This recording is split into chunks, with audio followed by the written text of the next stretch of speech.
Hello বন্ধুরা, শেখবারে বড় ছেলের সাথে কি হয়েছিল পাথর নিয়ে চলে আসলাম আমারও। রাতে জমাট বাঁধা কষ্ট আর ভেজা কাপড়ে শীতলতা শরীরটাকে যেন অসাড় করে দিয়েছিল। কখন যে এই ঠান্ডা কঠিন মেঝেতে চোখ দুটো লেগে এসেছিল টেরই পাইনি।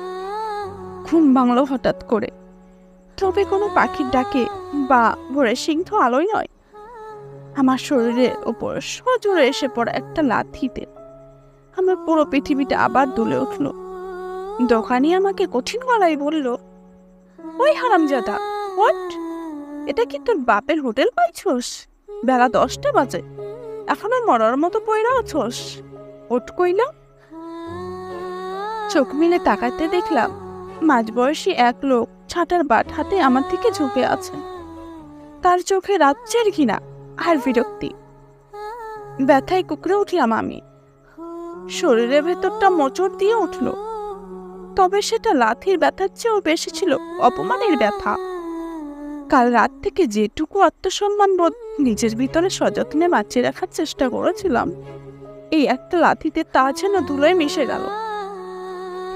শেখ বাড়ির বড় ছেলে রাফি, চারদিকে চোখ তুলে কথা বলার সাহস কারো ছিল না। সে আজ রাস্তায় এক নাম পরিচয়হীন আবর্জনা, যাকে কেউ লাথি মেরে তুলে দিতে পারে। আমি কোনো কথা না বলে টলতে টলতে উঠে দাঁড়ালাম। ভেজা শার্টটা গায়ে লেপটে শুকিয়ে খসখসে হয়ে আছে। সারা শরীরে রাজ্যের ক্লান্তি আর তীব্র ক্ষুধা। দোকানদার লোকটা কখনো বিড়বিড় করে গালিগালাজ করছিল। আমি আর এক মুহূর্ত দাঁড়ালাম না, ওই জায়গা থেকে সরে আসলাম শ্রেয় মনে হলো। রাস্তায় নামতে সকালের ব্যস্ত শহরের কোলাহল আমাকে ঘিরে ধরল। মানুষ ছুটছে, গাড়ি চলছে, জীবন তার নিজের গতিতে বহমান। শুধু আমি যেন এক স্থির বিন্দু, যার কোনো গন্তব্য নেই, কোনো গতি নেই। পেটের ভেতর ক্ষুধার আগুন দাউ দাউ করে জ্বলছে, কিন্তু তার চেয়েও বড় একটা আশঙ্কা আমার ভেতরে তোলপাড় করছিল। রিয়া। আমার মস্তিষ্ক জানে সব শেষ, আমার বিবেক বলছে ফিরে যাওয়ার কোনো পথ নেই, কিন্তু আমার মন, সে এক অবশ শিশু। সে এখনো বিশ্বাস করতে চাইছে রিয়া হয়তো রাগের মাথায় ওসব বলেছে, হয়তো এতক্ষণে তার রাগ কমেছে, হয়তো সে আমার জন্য অপেক্ষা করছে। এই হয়তো দের ওপর ভর করে আমার পা দুটো নিজে থেকেই রিয়ার বাড়ির দিকে চলতে শুরু করল। বুকের ভেতর এক ক্ষীণ আশা, যদি ও একবার ফিরে আসে, যদি একবার বলে, চলো রাফি, আমরা আবার একসাথে শুরু করি। এই একটা বাক্যের জন্য আমি হয়তো এই পৃথিবীর সব কষ্ট সহ্য করতে রাজি ছিলাম। পরিচিত গলি, পরিচিত রাস্তা পেরিয়ে আমি যখন সেই ধাতব গেটটার সামনে এসে দাঁড়ালাম, আমার হৃৎপিণ্ড ধক করে উঠল। কালকে সেই বিকট শব্দ করে বন্ধ হওয়া গেটটা আজ শান্ত, স্থির। আমি গেটের ফাঁক দিয়ে ভেতরে তাকালাম। বারান্দাটা খালি, চারপাশটা বড্ড বেশি চুপচাপ। আমি কি কলিং বেল চাপবো, নাকি ওর নম্বরে ফোন করবো? দ্বিধায় ভুগতে ভুগতে কয়েক মিনিট কেটে গেল। ঠিক তখনই গেটটা খুলে গেল। ভেতর থেকে বেরিয়ে এলো রিয়া। পরনে তার দামি নীল রঙের একটা শাড়ি, পরিপাটি করে সেজেছে। মুখে হালকা লিপস্টিক, চোখে কাজল, চুলগুলো খোলা, বাতাসে উড়ছে। ওকে দেখে মনে হচ্ছে ও কোনো অনুষ্ঠানে যাচ্ছে। আমার এই বিধ্বস্ত নোংরা চেহারার সাথে তার ঝলমলে রূপে কি ভীষণ বৈপরীত্য। রিয়া আমাকে দেখলো। তার চোখে এক মুহূর্তের জন্য বিস্ময় ফুটে উঠলেও পরক্ষণে তা কঠিন হয়ে গেল। তার দৃষ্টিতে না ছিল কোনো মায়া, না ছিল কোনো অনুশোচনা, ছিল কেবল রাজ্যের উপেক্ষা আর একরাশ বিরক্তি। যেন আমি কোনো অনাকাঙ্ক্ষিত আগন্তুক, পথের ভিখারি, যে তার সুন্দর সকালটা নষ্ট করতে এসেছে। সে আমার দিকে আর দ্বিতীয়বার না তাকে পাশ কাটিয়ে বেরিয়ে গেল। একটা রিক্সা ডেকে তাতে উঠে বসলো।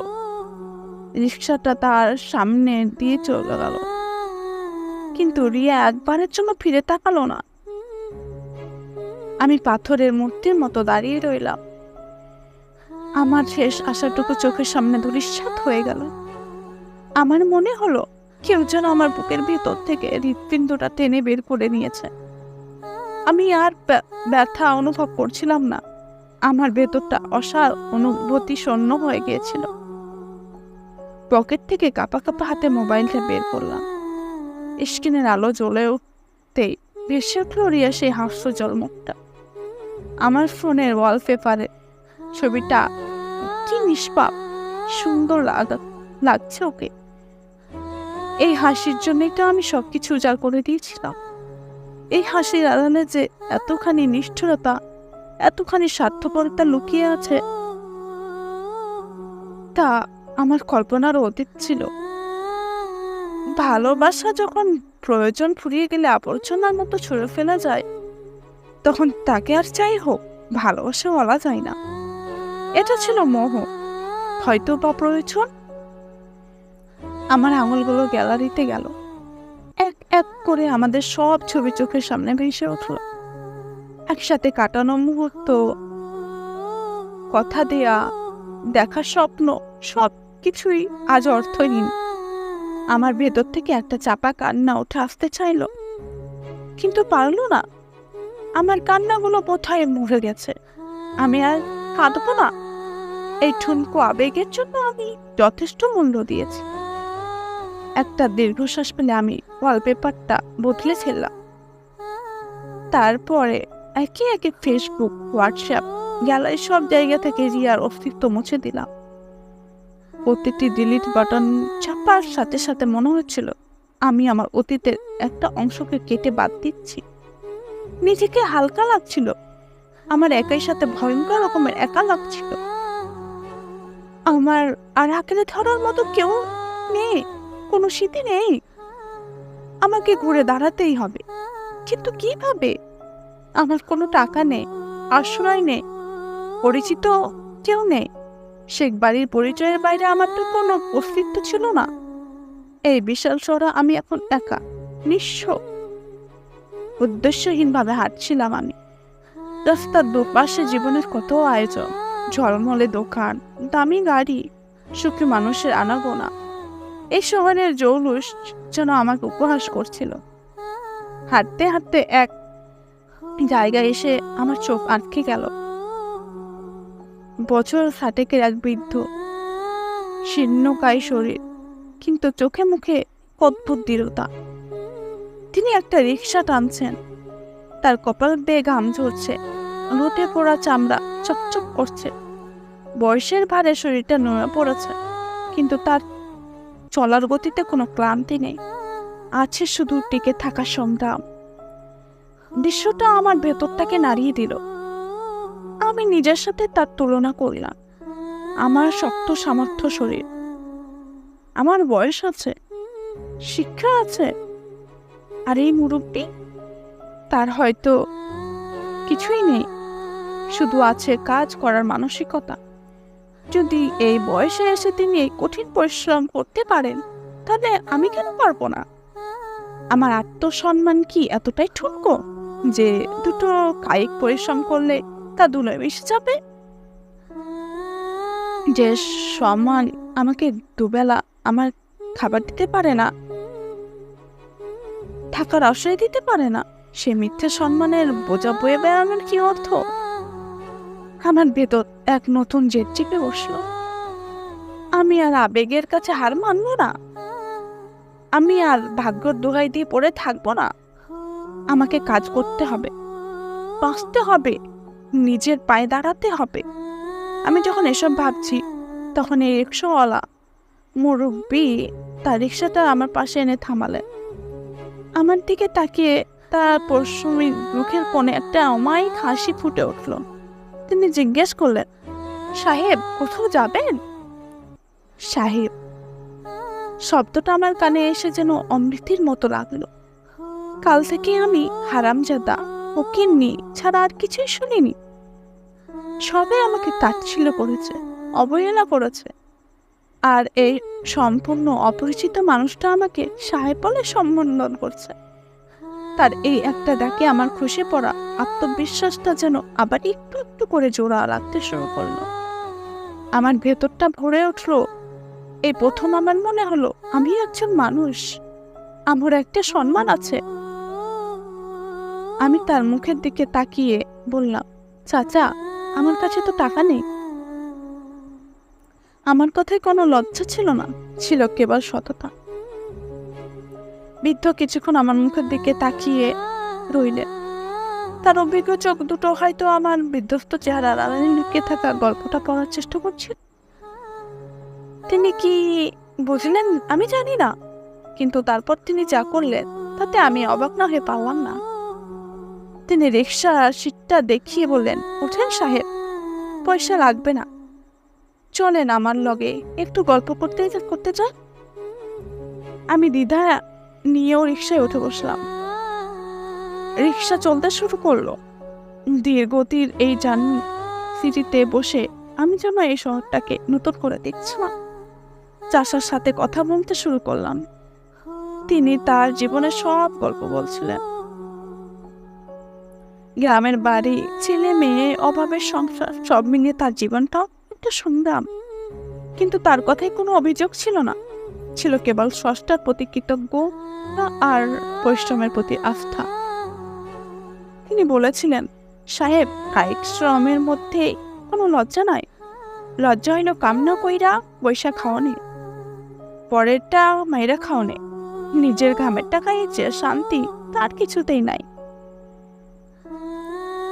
তার প্রতিটি কথা আমার বুকের ভেতরে গেঁথে যাচ্ছিল। আমি যেন এক নতুন জীবন দর্শন শিখছিলাম। আমাদের গল্প চলছিল, রিক্সাটাও চলছিল। একসময় রিক্সাটা একটা গলির মুখে এসে থামলো।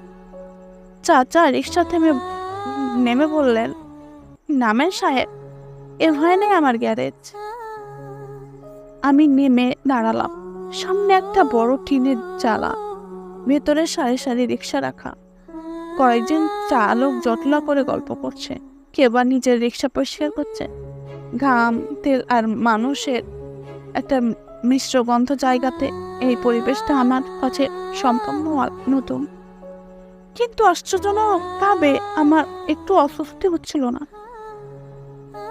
চাচা আমার কাঁধে হাত রেখে বললেন, আইস থাইকা এখানেই থাকবেন, একটা কামের জোগাড় না হওয়া পর্যন্ত আমার লগে খাইবেন, আমার লগেই থাকবেন, একা মানুষ, কই আর চাইবেন। আমি তার মুখের দিকে তাকালাম। এই স্বার্থপর পৃথিবীতে এমন নিঃস্বার্থ মানুষও আছে। আমার চোখ দুটো ঝপসা হয়ে গেল।